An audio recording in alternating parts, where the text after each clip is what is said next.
Volkswagen, probably one of the most stance cars in the car community today. So what is it like living with one of these cars? Take Onur, for example. After 6 years of late nights with the boys, problem solving, and sticking to his vision, he has created the lowest static, back-breaking Mark IV R32 in the world. This car may not be everyone's cup of tea, but for Onur, he wouldn't have built this car any other way. From the immaculate shade bay to some of the best fitment I have ever seen, this static R32's fitment puts many bad cars to shame. So let's hear Onur's story, and welcome to our series called Tuned, where we feature one-off builds in the car community. If you'd like to be featured on an upcoming episode, feel free to reach out to our Instagram, linked in the description below. Without further ado, guys, let's jump into this episode. Hi, my name is Onur. I drive a Mark IV R32. My car history. Well, this goes back to when I was about like 14, 15 years old. Got introduced into cars by my family, mainly my father, my cousin, and just people around me. It caught my interest. Started off with tearing little things apart like bikes, lawnmowers, and all that, and then I wanted to step up to cars. Got into buying and selling cars at a young age before I had my license, and just seeing the different variety of cars and the different aftermarkets of cars, it really made me want to jump into it and actually start modifying them and making them personalized to me.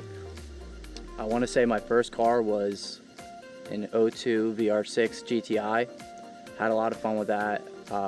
Did axles, bunch of Mark IV stuff with that, the basic maintenance and the repercussions you get when you lower a car. And then just moved on to different cars. I've had a few Miatas. I had a S13 240 SX, which I regret selling. I've had a Volkswagen bus, a lot of trucks, and just the variety of cars. American, Japanese, Euro, everything. This is an 04 Volkswagen R32. What made me want to buy this car was I kept seeing them at like Waterfest when I was younger, back in like 2015, 2016 and all that. And I really fell in love with it, having the VR6 at the time. It's a beautiful car. It's got a lot of potential, all-wheel drive. It's just an all-around good car, good aftermarket, and the best part about it is the community. The people are very great people. So my car is making it about 300 horsepower from what I estimate it, going based off of the bolt-ons. I've never actually had it on the dyno, but it's kind of hard to lay down all that 300 horsepower. It's not much, but being slim, can't really put down too much power. I just grandma this car. So the modifications on this car, I'll start off with suspension / wheels. First thing, I'm on Broadway static coilovers with 50K spring rates in the rear and 26K spring rates in the front. I'm on MK5 style top hats, groove and parts rear control arms, upper and lowers, tubular control arms up front, AG forged F141 wheels. For front camber, I'm running a VAG camber kit, extended tie rods, axle spacers, extended ball joints. Now for engine / performance, I'm on a United Motorsports Tune C2 short runner intake manifold, 42 draft design 3-inch stainless steel exhaust, USP test pipe, secondary air induction delete, AC delete with exit 9 performance firewall plug, power steering relocation, aluminum coolant bottle, BFI motor mounts, Clutchmaster's FX 400 clutch, HPA short shifter, solid shifter bushings, Megan Racing short shifter for the actual hand shifter, Unix Performance billet heater core fittings, AN converted coolant lines. I made my own K&N intake with the elbow. I did a wire tuck, shave bay, powder coated all the parts like the valve cover, timing cover, intake manifold, all that. Now for exterior, I have a shaved hatch, pulled and rolled front fenders, Cooper R lip, custom dual canards, hella clear tails, carbon rear spoiler, Euro stubby mirrors, OEM style clear headlights, and an OEM R-line rear bumper.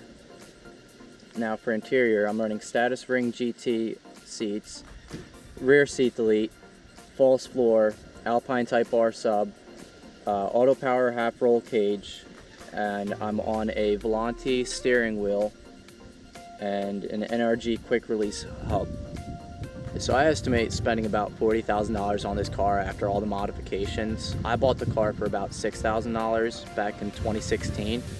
I have no regrets whatsoever. It has taught me a lot, introduced me to a lot of people, and if it wasn't for this car, I wouldn't be the person I am today. What do I enjoy most about the car community?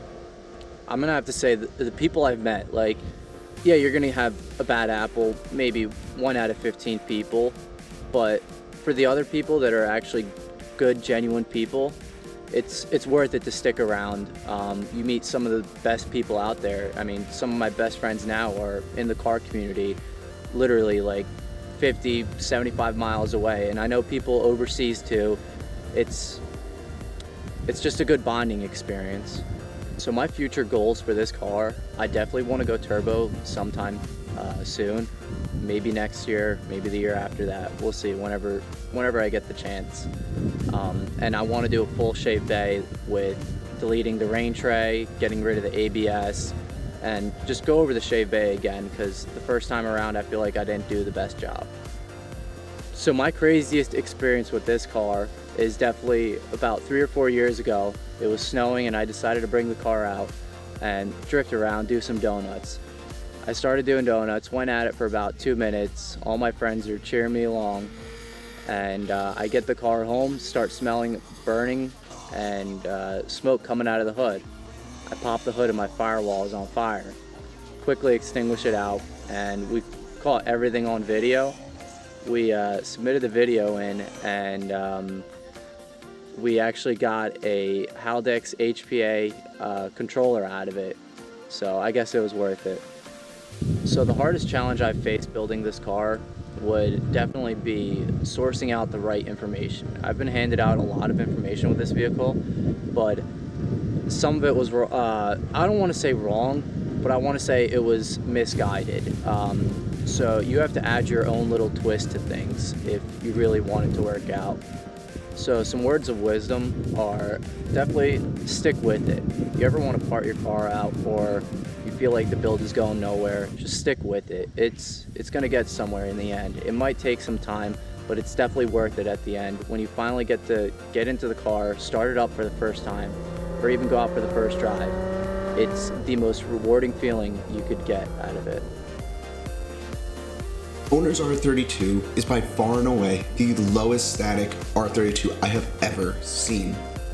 Now, I know from being around other R32 owners, a static slammed R32 is not the popular choice, but I personally love what Onur has done to his R32. He had a vision to make his R32 as low as humanly possible, while adding some beautiful accents like a shaved bay and some tasteful Euro mods. For Onur, his build may not be for everyone, but hell, Onur's build is beloved by many people in and outside the VW community. It is this community that he has met some of his best friends and influenced others to start building their dream cars. If you see Onur at a show, stop by and say hi. He is a genuine person and has made my personal experiences at Waterfest and Show and Go some of the best events I have ever attended. I hope you all enjoyed this episode on Onur's R32. If so, please share, like, and consider subscribing. If you want to be featured in an upcoming episode, feel free to reach out to us on our social media linked below. Thank you for watching, and stay humble.